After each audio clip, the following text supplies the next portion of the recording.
Une question pour vous, c'est votre Lamborghini? Ouais, C'est votre Lamborghini? c'est ça. Pourrais-je vous interviewer rapidement? J'ai une chaîne avec 7 millions d'abonnés. J'interviewe des entrepreneurs dans tout le pays. Je suppose. Que faites-vous dans la vie ici à Houston? J'ai une agence de marketing digital. Depuis combien de temps êtes-vous entrepreneuse? 12 ans. Quelle est la plus grosse somme d'argent que vous ayez jamais gagnée en une seule année? Probablement 4,3 millions. Avez-vous déjà été fauché? Oh oui, on a donné notre plasma pour payer l'essence. J'aurais probablement pu faire faillite 4 fois au cours des 30 dernières années et il faut simplement continuer à trouver un moyen. Quelle est la plus grosse somme d'argent que vous ayez jamais gagnée en une seule année? 1,7 million. 16 millions. Beaucoup. Quel âge avez-vous maintenant? J'ai 51 ans. Et quel âge aviez-vous quand vous êtes devenu milliardaire?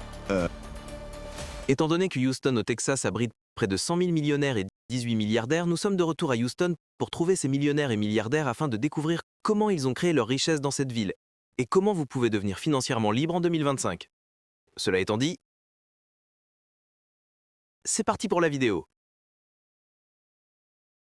Excusez-moi monsieur, une question pour vous. Avez-vous déjà été fauché? Non, enfin quand j'étais enfant, pas maintenant. Que faites-vous dans la vie ici à Houston, Texas? Je suis chiropracteur. Depuis combien de temps êtes-vous dans la médecine? 30 ans. Quel a été le plus grand risque que vous ayez pris au cours de votre carrière? Ouvrir ma propre entreprise. Depuis quand êtes-vous entrepreneur? 2006. 2006, donc 18 ans. Quel a été le plus grand défi auquel vous ayez été confronté en tant qu'entrepreneur? Les compagnies d'assurance. Peu de gens le savent, mais en 2010, quand Obama a signé la loi sur les soins abordables, le cours de l'action de United Healthcare était de 33 $ l'action. Je vous laisse deviner son prix aujourd'hui. 513 $ l'action.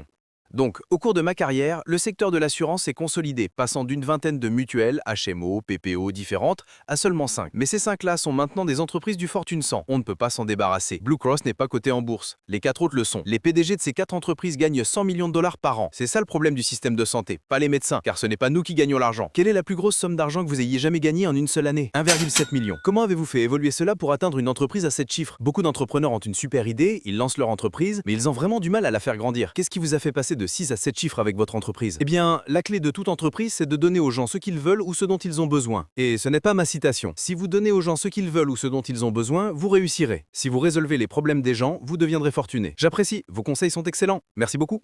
On vient de tomber sur un chiropracteur multimillionnaire ici à Houston au Texas et il vient de vous lâcher de vraies pépites les amis. C'était une interview fascinante. Mais qu'a-t-il dit? Si vous répondez aux désirs et aux besoins des gens, vous devenez riche. Mais si vous résolvez les problèmes des gens, alors vous devenez fortuné. Super interview ici à Houston les amis. On continue sur notre lancée et on va chercher la suivante. Allons-y. Une question pour vous madame. C'est votre Lamborghini?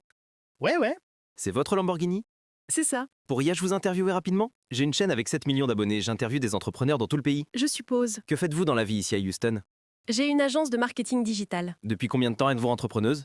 12 ans, Quelle est la plus grosse somme d'argent que vous ayez jamais gagnée en une seule année? probablement 4,3 millions de dollars. Venez-vous d'une famille riche? Non, en fait non. Ma mère est de Trinité et Tobago. Mon père est américain. Je ne dirais pas que c'était la pauvreté, mais c'était difficile. Mais vous savez, on a toujours mis Dieu en premier. Et avec Dieu, tout est possible. Quelle a été l'importance de cette foi dans le succès de votre entreprise? C'est tout. La foi, c'est tout pour moi. Dieu est tout. Et je crois que quand on n'a pas la foi, on perd l'enthousiasme, on perd la motivation, on perd la passion et on n'a plus vraiment grand-chose. Dieu peut tout transformer dans votre vie. Sans la foi, vous êtes fichu. La foi sans les œuvres est morte. Il faut donc avoir la foi et il faut travailler. Et ensemble, on a le succès. Quel a été ce tournant vers la liberté financière pour vous? Je crois que c'est quand j'ai obtenu mon diplôme universitaire. J'ai étudié à l'université Howard. J'ai un double diplôme en commerce et communication. Je pense que finir ses études avec 150 000 $ de prêt étudiant, c'était de la folie. Êtes-vous plutôt acheteuse ou vendeuse? Je suis agent immobilier agréé en Floride et je dirais ceci. Beaucoup de gens pensent juste « Oh, ne louez pas ». Non, en fait, vous pouvez louer là où vous vivez et vous pouvez louer ce que vous possédez. J'ai donc une philosophie différente en ce qui concerne la création de valeur en immobilier. C'est agir de créer de la valeur. Point final. Parce que vous devez vous assurer que c'est un bon investissement en termes de flux de trésorerie. Et il y a tellement d'autres entreprises générant des flux de trésorerie que vous ne devriez pas acheter le bâtiment. Juste le louer, ce sera une déduction fiscale. J'ai donc pu apprendre beaucoup en affaires au fil des années. Et maintenant, j'ai mes propres philosophies basées sur l'expérience qui fonctionnent vraiment. Vous savez, on n'apprend pas ça à l'école, n'est-ce pas? Qu'avez-vous fait pour vous démarquer de 99% des autres? J'ai une barque personnelle et je dis à tout le monde que je connais, peu importe votre métier, vous devez avoir une barque personnelle. Votre marque personnelle est le moteur de votre entreprise. Les gens adhèrent à votre personne et ensuite ils achètent tout ce que vous vendez. Donc peu importe le nom de votre réseau, je vais apprendre à vous connaître, nous allons créer un lien et ensuite tout ce que vous avez d'autre, je le soutiendrai. Mais j'adhère d'abord à vous. C'est la première chose. Deuxièmement, vous ne pouvez pas abandonner. Même si vous n'obtenez pas les audiences, le soutien dont vous avez besoin, vous devez continuer parce que vous ne savez jamais à quel moment quelqu'un verra ce que vous faites et que ça percera. Les gens achètent auprès des gens qu'ils apprécient. C'est exact. Vos conseils sont excellents. Merci, Merci beaucoup pour votre temps. j'appréciais vraiment. C'était une interview incroyable les amis. Elle a gagné 4 millions de dollars en une seule année grâce au marketing digital. Nous nous dirigeons vers notre prochaine interview à Houston. Mais je veux prendre un court instant pour parler de ce qu'elle vient de dire. La façon dont elle s'est démarquée en affaires face à 99% des gens a été de construire une marque personnelle. Et une chose qui revient sans cesse quand j'interviewe les personnes les plus prospères, c'est l'importance de construire sa marque sous tous ses aspects, en particulier avec une présence en ligne. Mais cela étant dit, allons chercher cette prochaine interview. Excusez-moi monsieur, monsieur a une question pour vous. Avez-vous déjà été fauché? Oui. Que faites-vous dans la vie ici à Houston? Je suis dans l'industrie du recyclage. Vous êtes dans le recyclage. J'ai commencé la chaîne à Austin, j'ai atteint environ 7 millions d'abonnés, j'interviewe des entrepreneurs dans tout le pays. J'ai interviewé des gens comme Mark Cuban, le président de Nike. Pourriez-je vous poser quelques questions rapides? J'apprécie. Alors, depuis combien de temps êtes-vous dans le recyclage? 30 ans. Comment êtes-vous entré dans ce secteur, mec? Par chance, je pensais que j'allais devenir avocat plaidant, et puis cette opportunité s'est présentée, et j'en suis tombé en erreur. Et c'était parti. Le chemin m'a emporté, il m'a choisi, ce n'est pas moi qui l'ai choisi. Quelle est la plus grosse somme d'argent que vous ayez jamais gagnée en une seule année? Assez. Pourriez-vous me donner une fourchette peut-être? Beaucoup. Avez-vous dû emprunter de l'argent aux banques ou j'empruntais de l'argent partout où je pouvais en trouver? Peu importe ce que je devais faire. Et puis, il faut être créatif. J'ai fait en sorte que des clients apportent du capital avec un certain rendement. Écoute, mec, j'aurais probablement pu faire faillite 4 fois au cours des 30 dernières années et il faut simplement continuer à trouver un moyen.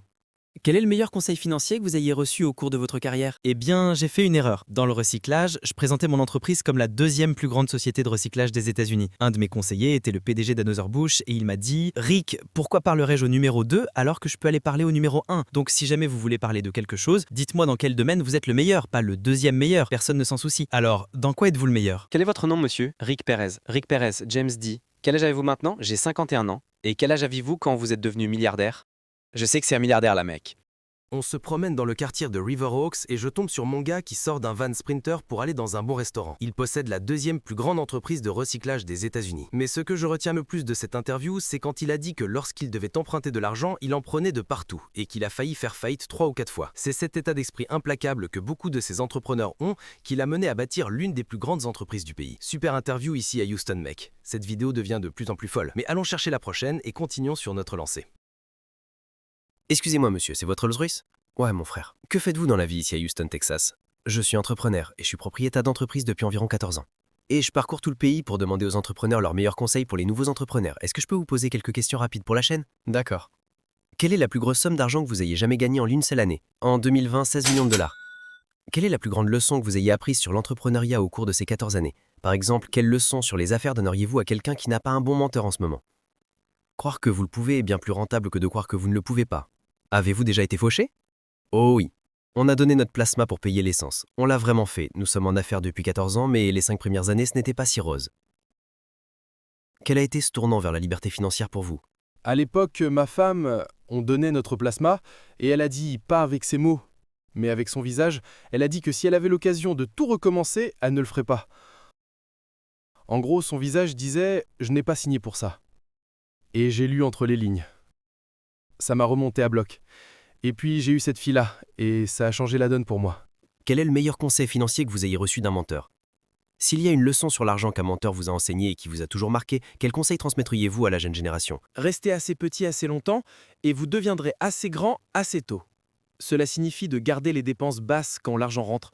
Ne vous pressez pas pour avoir la voiture de couleur et tous les bijoux et tout ça. Je gagnais 30 000 $ par mois avec environ 3 ou 4 000 $ de frais généraux.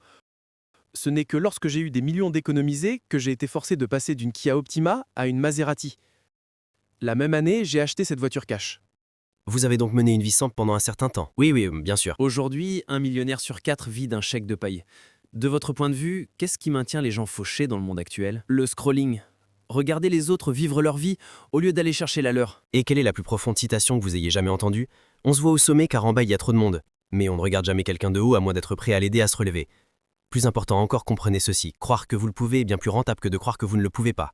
Vos conseils sont excellents, monsieur. J'apprécie mon frère. Merci beaucoup pour votre temps. J'apprécie, mec. Merci. Famille Hardknocks, c'est la fin de la vidéo d'aujourd'hui. Assurez-vous de liker et de vous abonner pour le contenu incroyable que nous vous préparons très bientôt. Cela dit, on se retrouve dans la prochaine vidéo.